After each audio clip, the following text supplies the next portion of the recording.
বাংলাদেশের রাজনীতির খেলাটা বেশ নির্মম, তাই না? আর সম্প্রতি এই খেলারই একটা নতুন তত্ত্ব সামনে এসেছে। বেশ চমকপ্রদ, আবার কিছুটা ভয়েরও বটে। চলুন, আজকের আলোচনা এটাই। তো আলোচনাটা শুরুই করা যাক একটা প্রশ্ন দিয়ে, যেটা পুরো ব্যাপারটার একেবারে কেন্দ্রে। আচ্ছা, রাজনীতির যে পুরনো ছক আমরা দেখে এসেছি, সেটা কি এখন পুরোপুরি বদলে গেছে? আরও অনিশ্চিত কোনো নতুন খেলা কি শুরু হয়ে গেছে? এখনকার পরিস্থিতিটা ঠিকঠাক বুঝতে হলে আমাদের কিন্তু একটু পেছনে ফিরে যেতে হবে। চলুন সোজা চলে যাই ২০০৬ সালে। দেখি তখনকার একটা বিখ্যাত রাজনৈতিক কৌশল আসলে কি ছিল। এই যে -2 থিওরি, এটা ছিল ১-১১ সরকারের একটা একেবারে সরাসরি মাস্টার প্ল্যান। লক্ষ্যটা কি ছিল? সোজা কথায় দেশের সবচেয়ে ক্ষমতাধর দুই রাজনৈতিক পরিবার, শেখ এবং জিয়া পরিবার, তাদের মাথাদেরই রাজনীতি থেকে সরিয়ে দেওয়া। মানে পুরো রাজনৈতিক চিত্রপটটাই নতুন করে আঁকার একটা চেষ্টা আর কি। আচ্ছা, তো এই যে ১-১১ সরকার, তারা ঠিক কিভাবে কাজ করেছিল? তাদের কাজের ধরনটা কেমন ছিল? আর এই যে বিশ্লেষণ, এটা তাদের সাফল্য আর ব্যর্থতাকে কিভাবে দেখছে? চলুন সেটাই একটু গভীরে গিয়ে দেখি। তাদের কাজ করার পদ্ধতি ছিল বলতে পারেন খুবই অ্যাগ্রেসিভ। শেখ হাসিনা, বেগম জিয়া দুজনকেই গ্রেফতার করা হলো। শীর্ষ দুর্নীতিবাজদের তালিকা তৈরি হলো, যেখানে বড় বড় ব্যবসায়ী, আমলারাও টার্গেট হলেন। একটা জয়েন্ট টাস্ক ফোর্স বানানো হলো পুরো এজেন্ডাটা বাস্তবায়ন করার জন্য। এমনকি প্রধান দলগুলোর ভেতরে সংস্কারপন্থী অংশ তৈরিরও চেষ্টা হয়েছিল। মানে চারিদিকে এমন একটা ভয়ের পরিবেশ তৈরি করা হয়েছিল, যা দেশের রাজনীতির ভিড়টাকেই একেবারে নাড়িয়ে দিয়েছিল।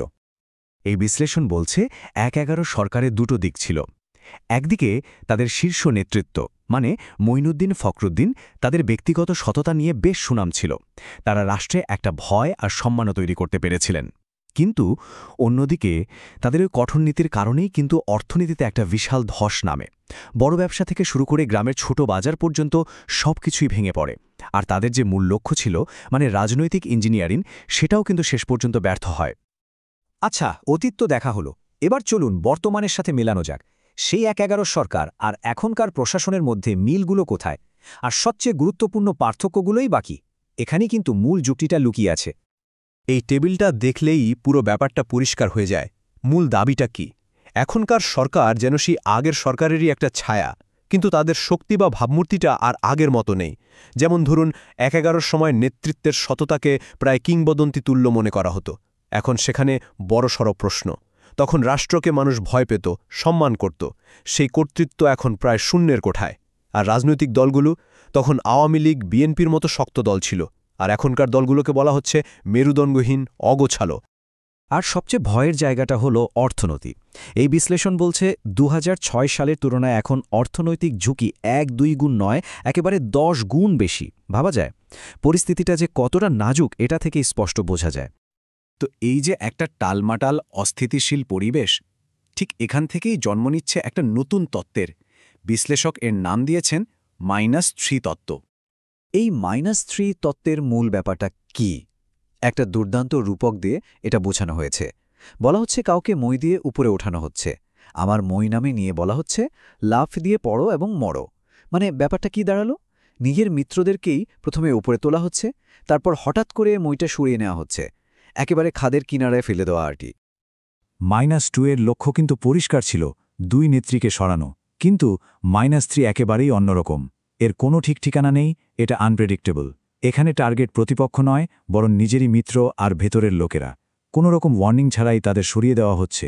মানে খেলাটা এখন আর শুধু প্রতিপক্ষকে নিয়ে নয়, নিজের লোকদের গড়ে তোলা আর তারপর তাদেরই ধ্বংস করার একটা বিশৃঙ্খল খেলা। এই -3 খেলার প্রথম শিকার হিসেবে এনসিপির উদাহরণ টানা হচ্ছে। দেখুন কিভাবে খেলাটা হয়েছে। ধাপ ১, এনসিপিকে হঠাৎ করে রাষ্ট্রীয় প্রোটোকল দিয়ে অনেক গুরুত্ব দেওয়া হলো। ধাপ ২, তাদের নেতাদের একেবারে ডক্টর মোহাম্মদ ইউনুসের মতো শীর্ষ ব্যক্তিদের সাথে বৈঠকের সুযোগ করে দেওয়া হলো। ধাপ ৩, যেই না তারা উপরে উঠল, অমনি হঠাৎ করে সব সমর্থন তুলে নেওয়া হলো, সব দরজা বন্ধ। আর শেষ ধাপ, তাদের এমনভাবে একা করে দেওয়া হলো যে দলের সদস্যরা ভিখারির মতো বিভিন্ন অফিসের বাইরে দাঁড়িয়ে থাকত একটা মিটিংয়ের আশায়, যে মিটিং আর কখনো হবে না। এখন আমরা এই বিশ্লেষণের একেবারে শেষ পর্যায়ে চলে এসেছি। আর এখানে অপেক্ষা করছে একটা বেশ চিলিং ওয়ার্নিং। একটা মাস্টার প্ল্যান যখন এভাবে ভেস্তে যায়, তখন পরিস্থিতিটা ঠিক কতটা বিপজ্জনক হয়ে উঠতে পারে। এই পর্যায়ে এসে বিশ্লেষক বর্তমান সরকারের অবস্থাকে তুলনা করেছেন একটা আহত বাঘের সাথে। বাঘ যখন আহত হয়, তখন সে সবচেয়ে বেশি ভয়ঙ্কর হয়ে ওঠে। তাই না? ঠিক তেমনি বলা হচ্ছে সরকারের প্ল্যান যেহেতু কাজ করছে না, তাই তারা এখন মরিয়া। আর এই মরিয়া অবস্থা থেকেই জন্ম নেয় অনিশ্চয়তা আর মারাত্মক বিপদ। আর এই যে মরিয়া অবস্থা, এর কিছু লক্ষণও কিন্তু দেখা যাচ্ছে। যেমন হঠাৎ করে একটা ট্রেনে বিশাল অস্ত্রের চালান ধরা পড়া, কিংবা ঢাকার মতো হাই সিকিউরিটি বিমানবন্দরের কার্গো ভিলেজে রহস্যজনকভাবে আগুন লেগে যাওয়া। এছাড়াও সরকার নাকি কনস্ট্যান্টলি তাদের সিদ্ধান্ত বদলাচ্ছে, একবার এটা বলছে তো পরক্ষণই সেটা পাল্টে ফেলছে। এই সবই কিন্তু একটা গভীর অস্থিতিশীলতার দিকেই ইঙ্গিত করছে। তো সব কিছুর শেষে একটাই প্রশ্ন দেওয়ালে লেখা হয়ে থাকছে, তাই না?